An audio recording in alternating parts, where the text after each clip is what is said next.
I hate telling this story, but I love telling it. See? You guys. No, I'm always cautious about telling this part of the story because I don't want to give anyone the wrong impression. But because I'll tell you what it is. You make a Baal Tshuva. Make a Baal Tshuva, and you want to make believe that everything is humpy-dory, and everything's wonderful afterwards. Maybe for some people it was. For me, it stunk. Maybe it is. It was the worst thing in the world. I get to Facham, I go, yeah, I'm going to do the Gemara. And I'm going to do, I'm going to do all the Hebrew stuff. I'm going to really be religious. My reality set in. So they put in front of, what are they doing about the yeshivas? You can go like some other yeshivas.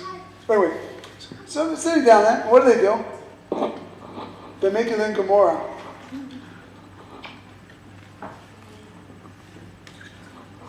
I called my father one day. I was in Yeshiva for 5 months, right? And he goes, what are you doing? And I go, they're teaching us Talmud. And he goes, what's that? It's a book in Aramaic. And he goes, where do they speak Aramaic? And he said, I don't think they've spoken it for 2,000 years. So he said to me, well, why are they teaching it to you? And he said, I don't know, that's what we do 12 hours a day, we read Aramaic. And he goes, you enjoying it? He says, no, I can't understand a word. So he goes, tell me what they learned today. Well, I said, they had a Mishnah, and this guy was carrying a pole. It was in the street. And this other guy had a barrel of liquid. And the first guy stopped. The second guy rammed into him and broke his barrel. I said, okay. I said, well, what happened? He had to pay for the barrel, and the second guy slipped and he dirtied his clothing. That's fine. He said, what else? I said, I don't know. Then they brought another Gemara from another place, and said, it depends what he was thinking at the time. If it was the nighttime, he wasn't obligated. It was the daytime. He said, that's not so complicated. He says, what then? I said, then they brought another Gemara that says that if they knew each other, it's one thing, but if he raised his hand and said, I'm stopping, he's not obligated. So that's okay. He said, what else? And then they brought another Gemara. They said, but if he was stopping, it was the morning time, they're all in. He goes, that sounds not complicated. I said, yeah, it's complicated. I don't know what they're talking about. It's crazy hard. And I was very disciplined. Oh, I'm going to do this. Yeah, right. Then they teach it Shulchan Aruch. Shulchan Aruch is in Hebrew. Okay, that's another thing. Then they teach you Chumash. That's a different kind of Hebrew. Then they tell you, this is this is great, man. I love this. Then, I have to teach you Rashi, right? Why couldn't Rashi just use the regular language? I mean, those letters I could get, but so that was confusing. And it was so hard. I couldn't get it. I was confused. It was just too much information. For a year and a half, I was like an animal in a cage, I promise you.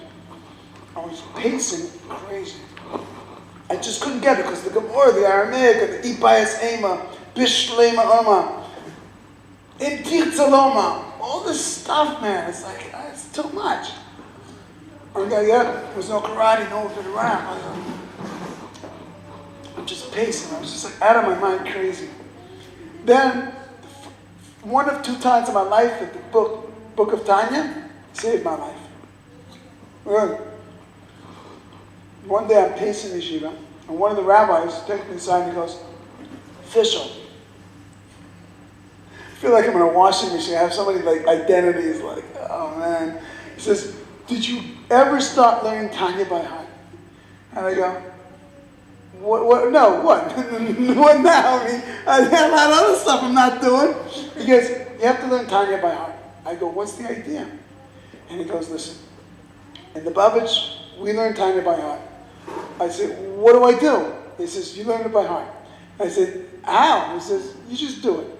So I said, what's the idea? He says, no idea. The letters are holy. Put hold the letters in your head. That's all he said. Oh, it was the greatest thing anybody could say to me. Why? Because all I did for 10 1,000 years was repetition, right? That's what I did. That's what I would have had. That's all I know how to do. So he just said, repeat the letters until they get engraved in your brain.